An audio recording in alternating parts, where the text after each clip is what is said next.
My dear student, आप सबों को यूट्यूब चैनल पर मैं अमरजीत कुमार स्वागत करता हूं। मैं पिछले लेक्चर 2 में और 3 में चार्ज के बारे में डिटेल से चर्चा किए थे और उसमें बताया था मैंने कि जेम्स डुफे ने टाइप्स ऑफ चार्ज के बारे में बताया था और बेंजामिन फ्रैंकलिन ने टाइप्स ऑफ चार्ज में चार्ज का नेमिंग दिया था कि चार्ज कितने प्रकार के होते हैं। तो उन्होंने बताया था 2 प्रकार का होता है। ये नेमिंग किसके द्वारा दिया गया था? तो बेंजामिन फ्रैंकलिन के द्वारा दिया गया था। मैं समझा रहा हूं, ध्यान से देखेंगे, कंसंट्रेशन को मेंटेन करके 2 बॉडी लिया मैंने, ए और बी। बॉडी ए पर उदासीन है और बॉडी बी भी उदासीन है। हमने क्या किया, अब दोनों बॉडी को रब कर दिया। रब करने के बाद हटा दिया। हटाने के बाद मैंने देखा कि बॉडी ए से एक इलेक्ट्रॉन बॉडी बी में जा रहा है। बॉडी ए से इलेक्ट्रॉन बी में जा रहा है तो यह बॉडी में, इस बॉडी में इलेक्ट्रॉन घटेगा और इसमें इलेक्ट्रॉन की संख्या बढ़ेगा। तो इसमें 2 इलेक्ट्रॉन और प्रोटॉन कांस्टेंट रहेगा। इसमें इलेक्ट्रॉन की संख्या बढ़ेगा तो 3 से कितना बढ़ जाएगा? 4 बढ़ जाएगा और प्रोटॉन कांस्टेंट रहेगा। 2 इलेक्ट्रॉन 2 प्रोटॉन के द्वारा कैंसिल कर दिया जाएगा तो 1 प्रोटॉन बचेगा। और हम सभी जानते हैं कि प्रोटॉन पर कौन सा चार्ज रहता है माय डियर स्टूडेंट? तो पॉजिटिव चार्ज रहता है। यहाँ पर 3 प्रोटॉन 3 इलेक्ट्रॉन के द्वारा कैंसिल कर दिया जाता है तो इस पर कितने इलेक्ट्रॉन बचेंगे माय डियर स्टूडेंट? 1 इलेक्ट्रॉन बचेंगे। और इलेक्ट्रॉन पर कौन सा चार्ज रहता है? निगेटिव चार्ज रहता है। तो यहाँ से स्पष्ट हो रहा है कि चार्ज कितने प्रकार के होते हैं? 2 प्रकार के होते हैं, एक पॉजिटिव चार्ज और दूसरा निगेटिव चार्ज। आइए हम जानते हैं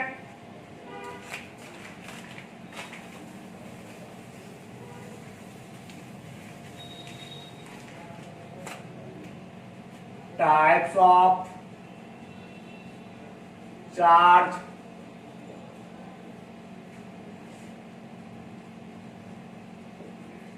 There are 2 types of charge. First, negative charge, and second, positive charge.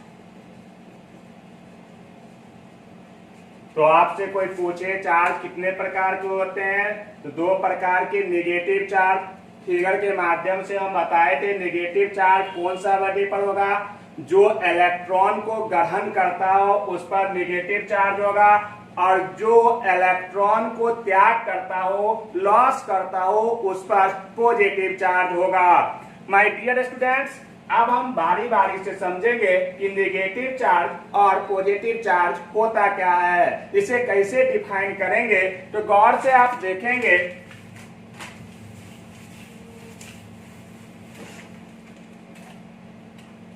First, negatively charge body. लिखेंगे आप when a neutral body gain some of its electron, then body said to be negatively charged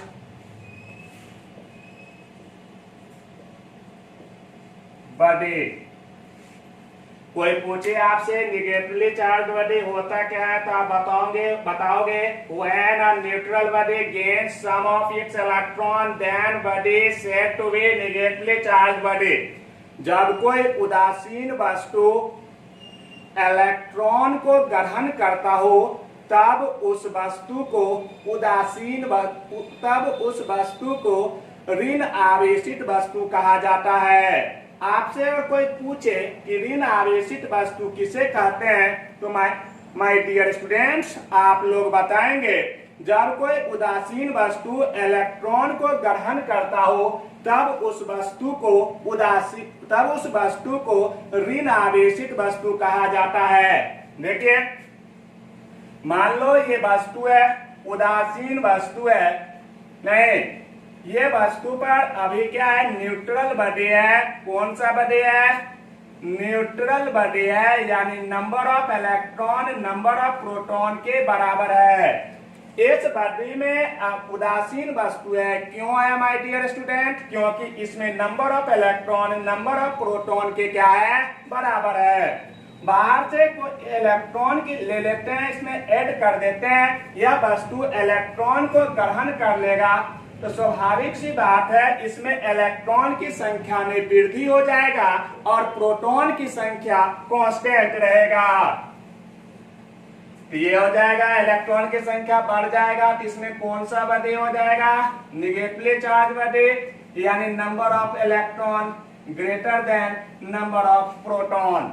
तो कोई पूछे आपसे कि negatively charge body किसे कहते हैं तो आप ऐसे ही बोल सकते हैं when number of electron greater than number of proton then body said to be negatively charge body. जब किसी वस्तु पर इलेक्ट्रॉन की संख्या प्रोटॉन की संख्या से अधिक हो तब उस वस्तु को ऋण आवेशित वस्तु कहा जाता है। तो कोई पूछे आपसे कि ऋण आवेशित वस्तु में किसकी संख्या अधिक होती है तो माय डियर स्टूडेंट्स आप बताओगे नंबर ऑफ इलेक्ट्रॉन की संख्या नंबर ऑफ प्रोटॉन की संख्या से अधिक होता है।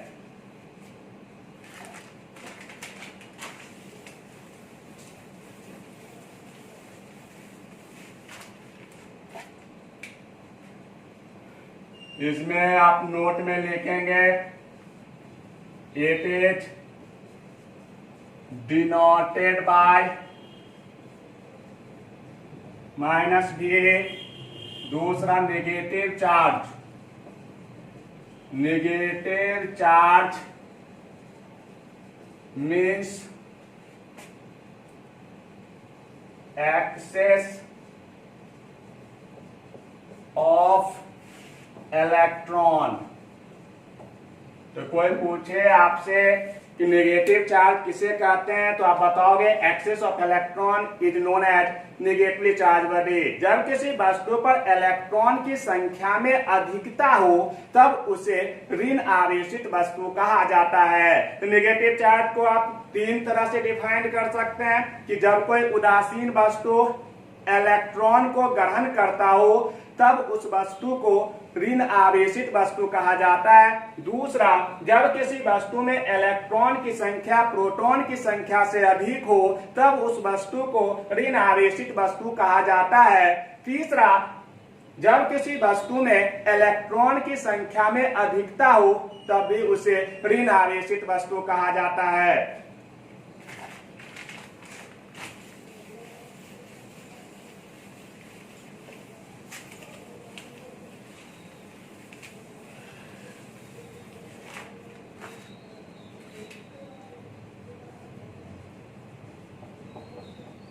पॉजिटिवली चार्ज्ड बॉडी लिखेंगे आप when a neutral body loses some of its electron then body said to be positively charged body।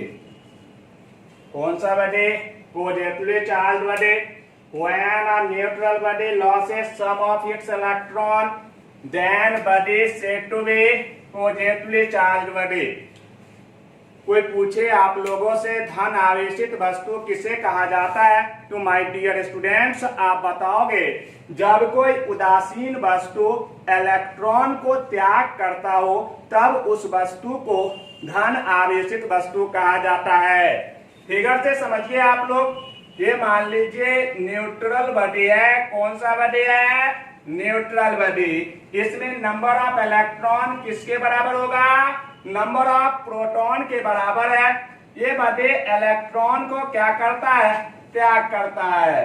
तो यहाँ पर त्याग करेगा तो इसमें इलेक्ट्रॉन की संख्या में कमी होगी, जबकि प्रोटॉन की संख्या कांस्टेंट रहेगा।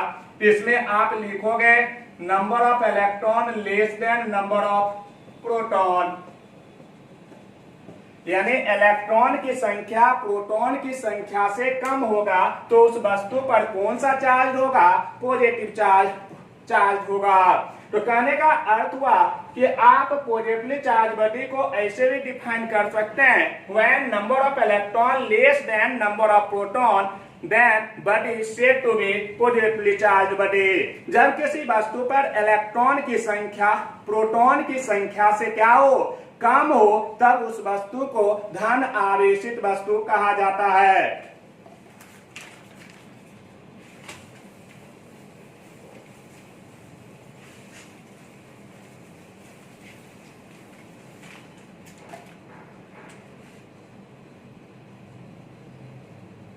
नोट में आप लिखेंगे it is denoted by plus VE। Positive charge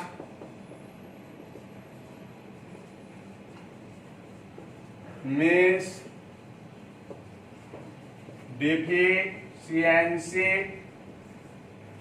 deficiency of electron. Positive charge का मीन्स क्या होता है my dear students? Deficiency of electron. क्या होता है? Deficiency of electron. तो कोई पूछे आप लोगों से कि पॉजिटिव चार्ज होता क्या है, तो आप सीधा बताओगे इलेक्ट्रॉन की कमी। जब किसी वस्तु पर इलेक्ट्रॉन की कमी आ जाए तब उस वस्तु को पॉजिटिवली चार्ज बॉडी कहा जाता है। तो यहाँ पर क्या बोलेंगे? Deficiency of electron is known as positively charge body. आइए अब आगे चलते हैं।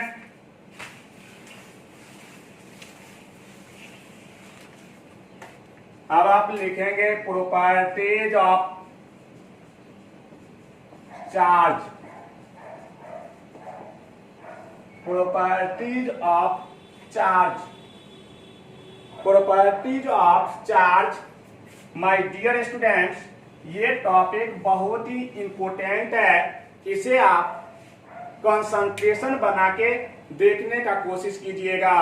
प्रॉपर्टीज ऑफ चार्ज से प्रत्येक साल आपको क्वेश्चन आता है, ज्यादा इंपॉर्टेंट है। इस टॉपिक से आपको न्यूमेरिकल भी बनेंगे नहीं, तो इसलिए इसे ध्यान से देखिए। मेरे वीडियो के साथ आप लगातार कंसंट्रेशन बना के अंत तक देखने का कोशिश करें। पहला आया quantization of charge. Quantization of charge, कोई पूछे क्वांटाइजेशन ऑफ चार्ज होता क्या है? क्वांटाइजेशन ऑफ चार्ज को हम लोग कैसे डिफाइन करेंगे, तो आइए इसके बारे में हम लोग जानते हैं। My dear student,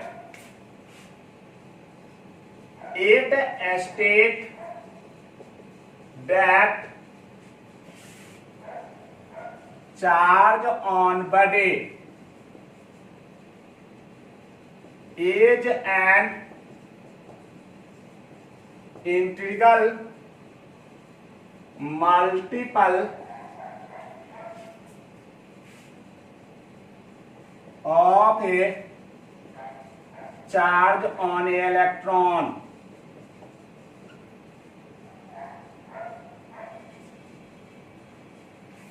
quantization of charge होता क्या है, तो आप बताओगे it state that charge on body is an integral multiple of a charge on a electron. क्वांटीकृत, इसका हिंदी होता है क्वांटीकृत आवेश। क्वांटीकृत आवेश कहते किसको है? तो माय डियर स्टूडेंट्स, क्वांटीकृत आवेश का वह गुण है जिसमें आवेश मूल आवेश का गुणक होता है।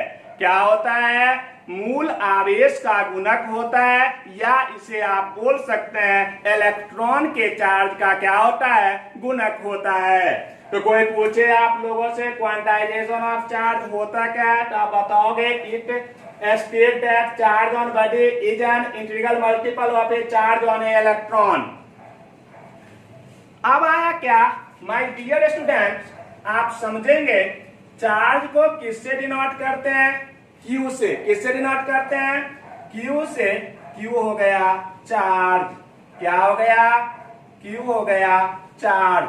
ध्यान दीजिए, आप गौर कीजिएगा, किसका इंटीग्रल मल्टीपल होता है? इलेक्ट्रॉन का। किसका आता है? इलेक्ट्रॉन के चार्ज को हम ई दे दिए। इलेक्ट्रॉन या तो लॉस होगा चार्ज का, या तो लॉस होगा या गेन करेगा कोई बॉडी, तो यहां पर होगा प्लस माइनस, या तो जाएगा नहीं तो आएगा। आप गौर से समझिए कि इलेक्ट्रॉन पर जो चार्ज होता है माय डियर स्टूडेंट 1.6 माइनस 1.6 गुने 10 के पावर माइनस 19 कूलम। कोई बॉडी ले लो, इस बॉडी पर माय डियर स्टूडेंट्स एक इलेक्ट्रॉन चार्ज ग्रहण कर रहा है ये वस्तु, इस पर चार्ज कितना हो जाएगा? 1.6 गुने 10 के पावर माइनस 19 कूलम, यानी माइनस 1.6 गुने 10 के पावर माइनस 19 कूलम। यहाँ पर देखिए फिर एक इलेक्ट्रॉन ग्रहण कर रहा है ये वस्तु, तो यहाँ कितना इलेक्ट्रॉन? 2 इलेक्ट्रॉन, तो हो जाएगा minus 3.2 into 10 power minus 19 coulomb.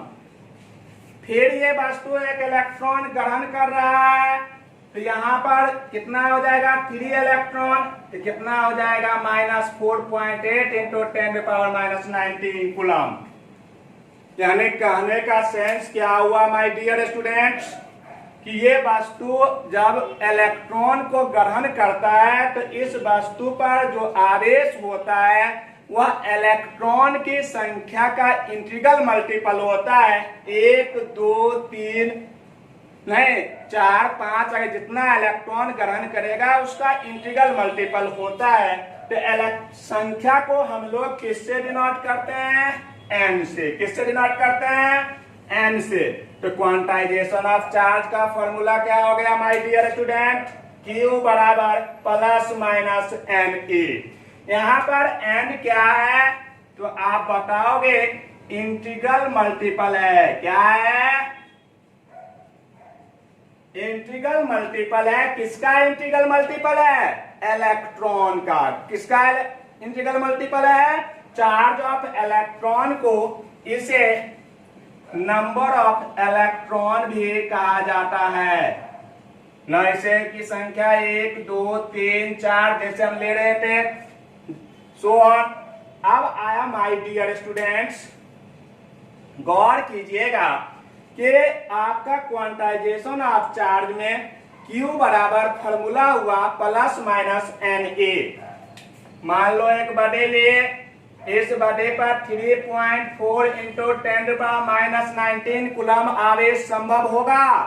आपका जवाब आएगा माय डियर स्टूडेंट्स, संभव नहीं होगा।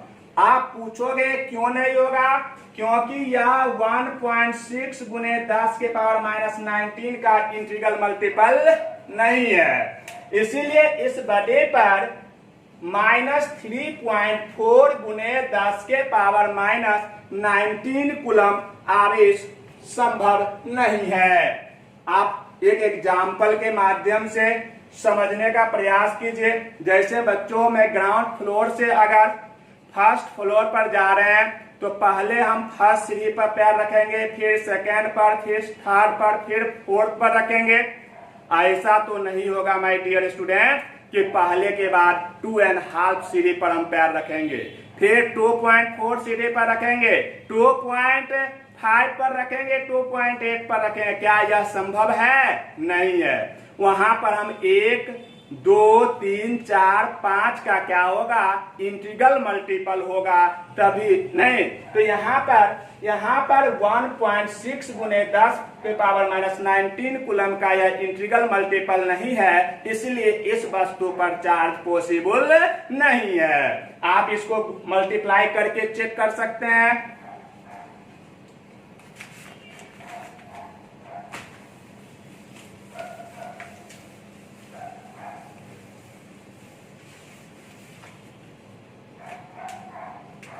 इसी में माय डियर स्टूडेंट्स आप देख लेंगे न्यूमेरिकल कॉन्सेप्ट। मान लीजिए कोई वस्तु इलेक्ट्रॉन को गेन और ऐड कर रहा है, क्या कर रहा है, गेन्स और ऐड कर रहा है, तो उस समय आप कौन सा फॉर्मूला लेंगे, Q बराबर -Ne। क्या लोगे, Q बराबर -Ne फॉर गेन और ऐड के लिए। फॉर ध्यान दीजिए लॉस और रिमूव, जब न्यूमेरिकल में लॉस और रिमूव रहे तब आप Q बराबर क्या यूज करेंगे, +Ne। Q बराबर क्या, +Ne। आपको एक टाइप का यह भी न्यूमेरिकल पूछेगा कि किसी वस्तु पर इतना कूलम यानी 3.4 गुने 10 के पावर -19 कूलम आवेश संभव है, तो हमने बताया कि जब यह 1.6 गुने 10 के पावर -19 का इंटीग्रल मल्टीपल नहीं है, इसलिए आवेश संभव नहीं है। तो इसको आप ऐसे लिखेंगे,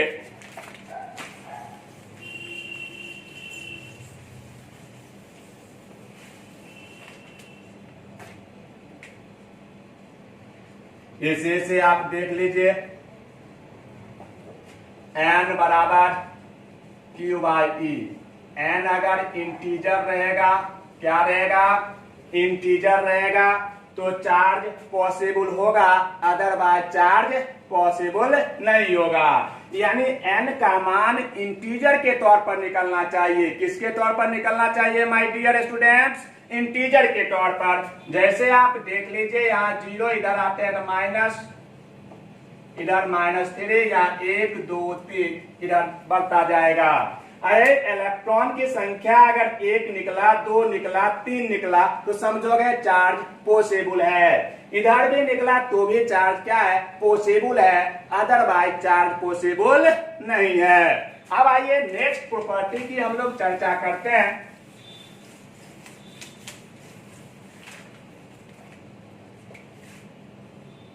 second, additivity of charge. Additivity of charge my dear students, मान लो कोई बॉडी ले ले, सिस्टम ले लिए, इस सिस्टम में 3 कूलम, 3Q, 4Q और -2Q चार्ज ले लिए। According to additivity of charge हम लोग इसको सिंपली मैथमेटिकल ऐड कर लेते हैं। ऐड करने का मतलब हुआ कि इसको जोड़ेंगे, 4 3 7, 7 में से 2 गया 5Q। यानी चार्ज को ऐड किया जा सकता है, जोड़ा जा सकता है सिंपल अलजेब्रिकली रूल से।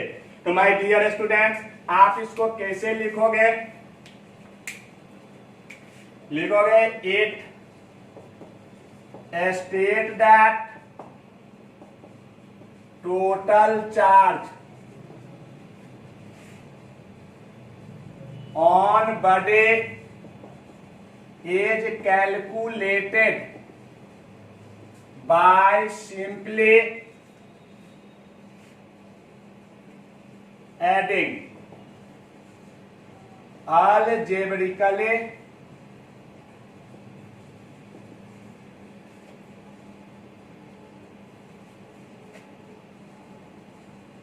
all charge on a body.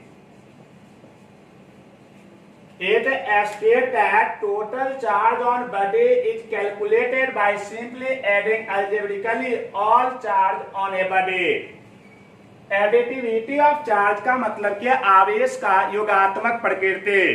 यानी आवेश का वह गुण जिसमें हम लोग आवेश को साधारण बीज गणितीय नियम से जोड़ा जाता हो तो उसे आवेश का एडिटिविटी ऑफ चार्ज कहा जाता है। माय डियर स्टूडेंट, इस रूल से हम लोग चार्ज को क्या करते हैं कि सिंपल बीज गणितीय रूल से जोड़ते हैं। ध्यान दें, देखो +3q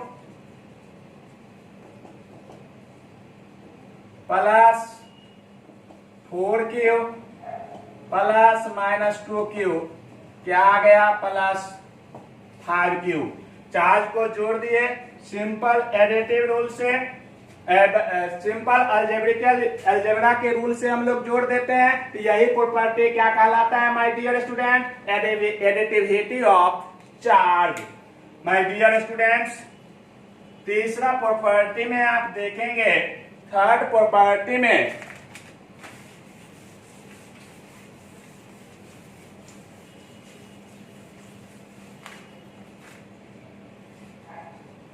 third charge is a scalar quantity. कौन सा क्वांटिटी है my dear student? Scalar quantity है, क्योंकि इसमें परिमाण होता है, दिशा नहीं होता है। यानी आपसे कोई पूछे कि देखिए यहाँ पर मान लो, तो हमने बताया पीछे कि there are two types of charge, first is known as positive charge, second is known as negative charge. Positive charge, मान लो यहाँ पर पॉजिटिव चार्ज है, इसका परिमाण कोई आपसे पूछे तो इसे बोल सकते हैं आप 10 कूलम। यहाँ पर मान लो ये नेगेटिव चार्ज है, इस पर मान लो 2 कूलम। क्या इसमें डायरेक्शन है? डायरेक्शन है? नहीं, जवाब मिलेगा नहीं। मैग्नीट्यूड तो है, ये धनात्मक चार्ज हुआ, ये ऋणात्मक हो गया। इसमें मैग्नीट्यूड है लेकिन डायरेक्शन नहीं है। आप कभी भी चार्ज का flow in north direction, south direction या ईस्ट डायरेक्शन में कभी नहीं देखेंगे। इसमें ओनली क्या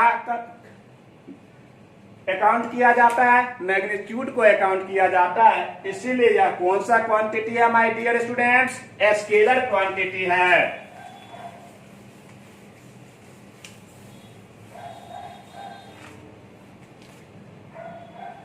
अब आया थर्ड फोर्थ कंजर्वेशन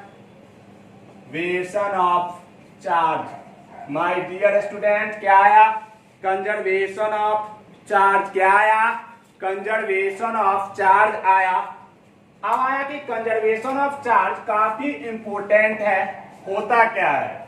यानी charge conserved as light energy, यानी आवेश ऊर्जा की तरह संरक्षित होता है। तो आप इसे ध्यान से समझेंगे।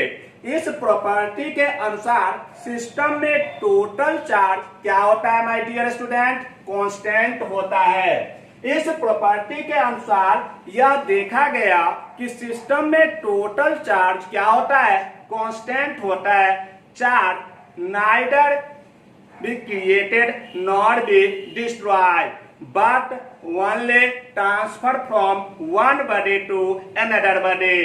आवेश को न तो निर्माण किया जा सकता है और ही न नष्ट किया जा सकता है, सिर्फ एक बॉडी से दूसरे बॉडी में ट्रांसफर किया जा सकता है। पीछे भी बताए थे हमने कि कोई बॉडी नहीं, आवेश का ट्रांसफर होता है, इलेक्ट्रॉन का ट्रांसफर होता है, जिसके कारण बॉडी चार्ज होता है।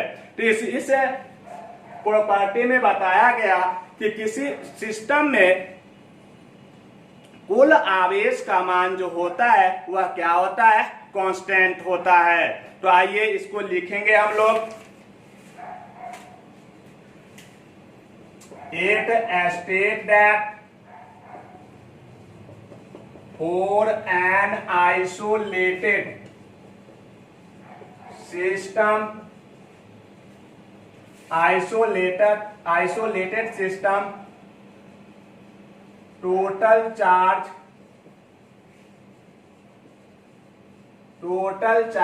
is always constant। total charge always constant। क्या बोलेंगे my dear students? Total charge always constant.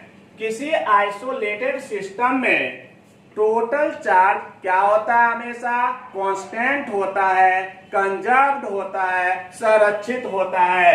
इसको ऐसे भी लिख सकते हैं, charge neither be created nor be destroyed.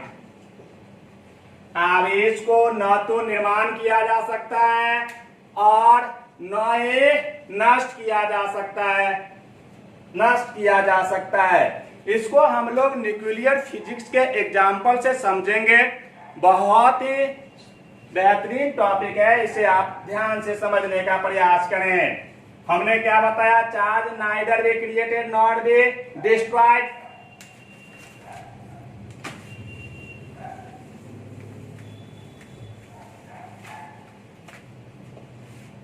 Example first, uranium 92, ये बना थोरियम 90 234 और हीलियम। यहां पर देखो माय डियर स्टूडेंट्स, हमने बताया था किसी वस्तु में इलेक्ट्रॉन की संख्या बराबर होता है प्रोटॉन की संख्या बराबर होता है परमाणु संख्या। तो यहाँ पर मान लो परमाणु संख्या एटॉमिक नंबर 92 है, दैट मीन्स यहाँ पर चार्ज कितने हैं? 92। कितने हैं? 92। यहाँ पर एटॉमिक नंबर कितने हैं? 90। तो यहाँ पर चार्ज कितने हैं? 90 होंगे। यहाँ पर एटॉमिक नंबर 2 है, तो यहाँ पर चार्ज कितने होंगे माय डियर स्टूडेंट्स? 2 होंगे। एक बार और इसे समझने का प्रयास कीजिए। इलेक्ट्रॉन की संख्या, number of electron is equal to number of proton is equal to atomic number. मेरे कहने का अर्थ ये हुआ माय डियर स्टूडेंट कि किसी वस्तु पर इलेक्ट्रॉन की संख्या प्रोटॉन की संख्या के बराबर हो तो उसे परमाणु संख्या भी कहा जाता है। तो यहाँ पर परमाणु संख्या 92 है, एटॉमिक नंबर 92 है, तो यहाँ पर चार्ज कितने हुए? 92। यहाँ पर चार्ज कितने हुए? 90। यहाँ पर चार्ज कितने हुए? 2। तो यहाँ पर ध्यान देंगे, ये हो गया 92, ये 90 प्लस 2 यानी 92 और ये हो गया 92। तो यहाँ पर चार्ज क्या हो गया माय डियर स्टूडेंट्स? कांस्टेंट। क्या हो गया? कांस्टेंट। दोनों सिचुएशन में, दोनों स्थिति में चार्ज यहाँ पर क्या है? कंजर्व्ड है। चार्ज को न तो निर्माण किया जा सकता है और न ही नष्ट किया जा सकता है, यानी चार्ज क्या होता है माय डियर स्टूडेंट? कंजर्व्ड होता है।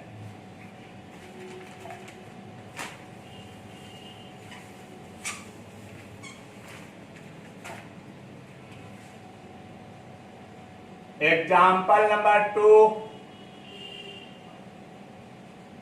Positron electron. इसे माय डियर स्टूडेंट क्या बोलते हैं? पॉजिट्रॉन। इसे क्या बोलते हैं? इलेक्ट्रॉन। ये क्या बनाता है? गामा। गामा पर कौन सा चार्ज? 0।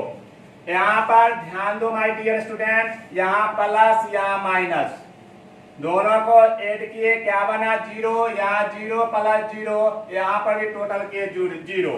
दोनों सिचुएशन को आप गौर से देखिए। यहाँ पर भी चार्ज क्या है? कांस्टेंट है। क्या है माय डियर स्टूडेंट्स? कांस्टेंट। क्या है? कांस्टेंट है। यानी कहने का मीन्स क्या हुआ कि यहाँ पर पहले भी इस स्थिति में भी 0 है और इसके बाद भी यहाँ पर क्या है? 0 है। मान लो एक पॉजिट्रॉन है और एक इलेक्ट्रॉन है, ये आपस में कोलिजन करता है, तो कोलिजन करने के बाद क्या होता है? एनहेल हो जाता है, एनहेल कर लेता है अपने आप को, अर्थात यह गामा पार्टिकल उत्पन्न करता है। गामा उत्पन्न कर दिया जिस पर चार्ज कितना हुआ? 0। तो इसे बोलेंगे एनाहिलेशन ऑफ चार्ज। क्या बोलेंगे my dear student? Annihilation of charge.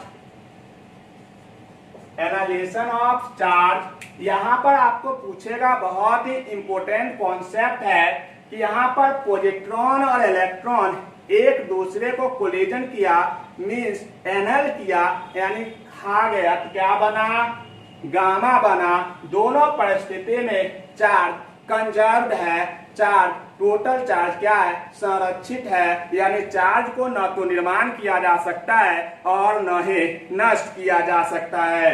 My dear students, example एक और ले आप लोग।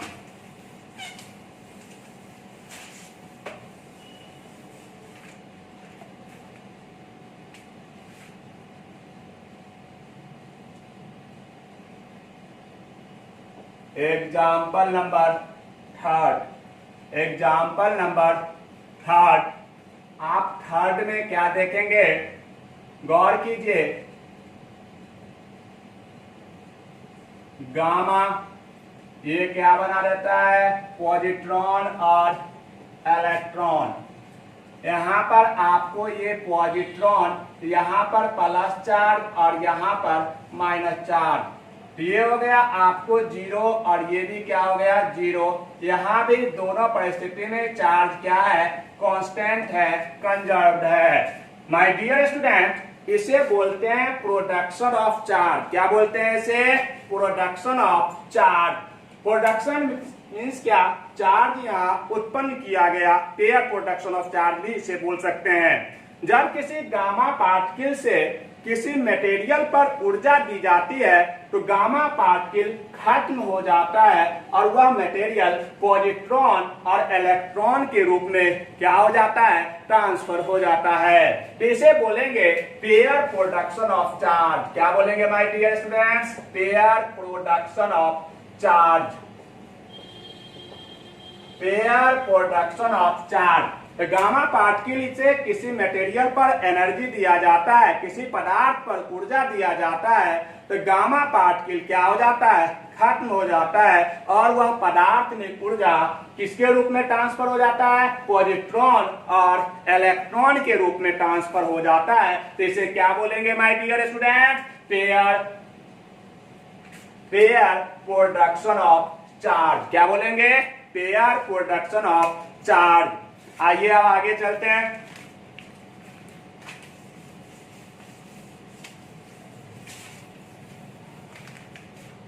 प्रॉपर्टीज नंबर नेक्स्ट हाई, लिखिएगा like charge repel each other while unlike charge attract to each other। Like मतलब क्या, सिमिलर। ध्यान दीजिए माय डियर स्टूडेंट, यहां पर आप ध्यान दीजिएगा, सिमिलर लाइक मीन्स इसका हिंदी क्या हुआ, समान आवेश एक दूसरे को विकर्षित करते हैं, जबकि असमान आवेश एक दूसरे को आकर्षित करते हैं। तो लाइक में ध्यान दीजिएगा, एक प्लस और एक प्लस दोनों एक दूसरे को क्या करेगा माय डियर स्टूडेंट, रिपेल करेगा। क्या करेगा, यहाँ पर कौन सा फोर्स लगेगा, रिपल्सिव फोर्स। एक माइनस ये भी क्या करेगा, रिपेल करेगा। क्या करेगा माय डियर स्टूडेंट, अगर लाइक चार्ज रहेगा तो वहां पर कौन सा फोर्स उत्पन्न होगा, तो आप बताओगे रिपल्सिव फोर्स उत्पन्न होगा। अब देखिए अनलाइक चार्ज, एक माइनस एक प्लस एक माइनस, तो यहाँ पर कौन सा एक दूसरे को अट्रैक्ट करेगा। क्या करेगा, अट्रैक्ट करेगा। जब असमान आवेश हो, अनलाइक चार्ज हो, डिसिमिलर चार्ज हो, तो वहां पर अट्रैक्शन फोर्स क्रिएट होता है। कौन सा फोर्स उत्पन्न होता है, अट्रैक्शन फोर्स उत्पन्न होता है। तो यहाँ पर क्या हो जाएगा my dear student, attraction force. कौन सा फोर्स, अट्रैक्शन फोर्स। तो प्रॉपर्टीज ऑफ 5 में हमने क्या देखा, like charge repel each other while unlike charge attract to each other. समान आवेश एक दूसरे को विकर्षित करता है, समान आवेश पर विकर्षण बल लगता है और समान आवेश पर आकर्षण बल लगता है माय डियर स्टूडेंट्स।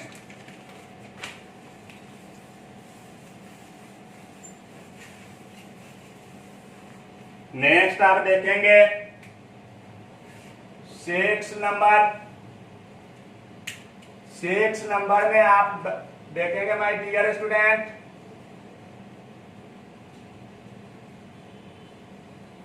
कोई पूछेगा कि चार्ज कौन सी प्रॉपर्टी को दर्शाता है, तो बताइएगा it is intensive property of matter. कोई पूछेगा आपसे माय डियर स्टूडेंट, काफी इंपॉर्टेंट है कि चार्ज मैटर का कौन सा प्रॉपर्टी है, तो आप बताओगे इंटेंसिव प्रॉपर्टी है। कौन सा प्रॉपर्टी है? इंटेंसिव प्रॉपर्टी है। आप सभी बच्चे हमसे क्वेश्चन एराइज करोगे कि sir what is intensive property, how can we all are defined intensive property. हम लोग इंटेंसिव प्रॉपर्टी को कैसे परिभाषित करेंगे, तो आप लिखोगे intensive property, those property depend upon mass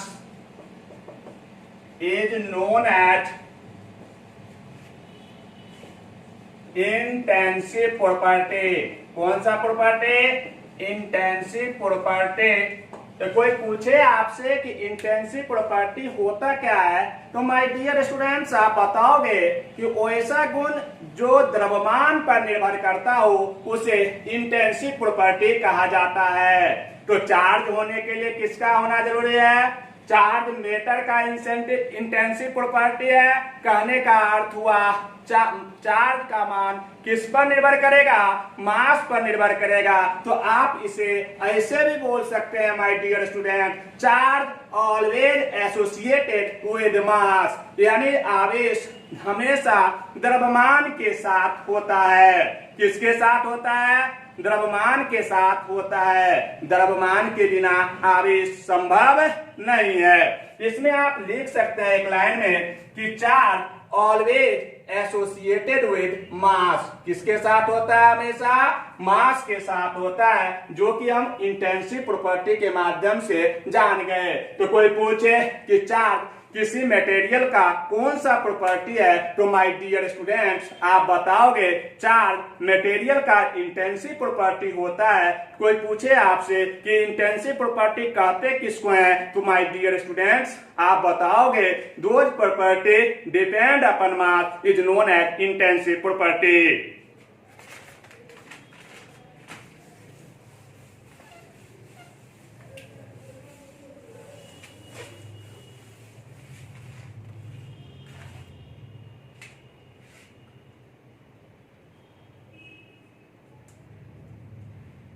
seven, charge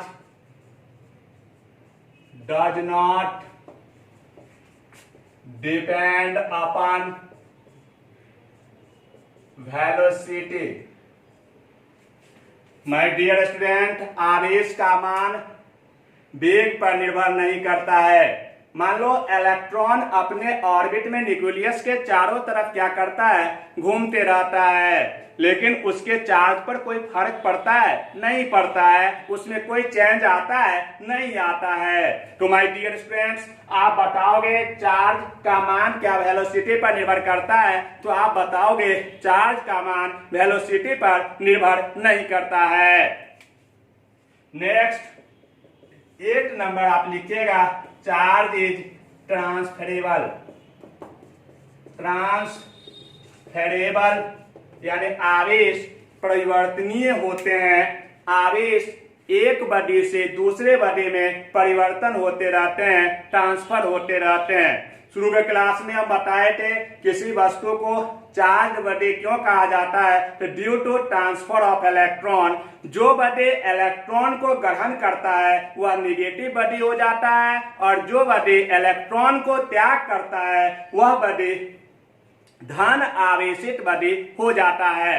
तो माय डियर स्टूडेंट्स, ये था आपका प्रॉपर्टीज ऑफ चार्ज के बारे में हम चर्चा कर रहे थे। इसमें काफी इंपोर्टेंट थे quantization of charge, additivity of charge, नहीं कंजर्वेशन ऑफ चार्ज। इन तीनों को खासकर बहुत अच्छा से समझना है। इस पर बेस्ड न्यूमेरिकल भी रहते हैं, खासकर क्वांटाइजेशन ऑफ चार्ज पर, जिसको हमने फोकस भी किया है। अगले क्लास में हम आपको कुछ इंपोर्टेंट पॉइंट बताएंगे चार्ज से रिलेटेड। उसमें हम यूनिट एंड डायमेंशन की चर्चा करेंगे। उसमें हम रिलेशन बताएंगे ESU और EMU में कि क्या रिलेशन है और उसका वैल्यू किसके वैल्यू के बराबर होता है। तो माय डियर स्टूडेंट्स, आप मेरा वीडियो अगर आपको अच्छा लगे तो मेरे वीडियो को लाइक, शेयर और सब्सक्राइब जरूर करें। धन्यवाद।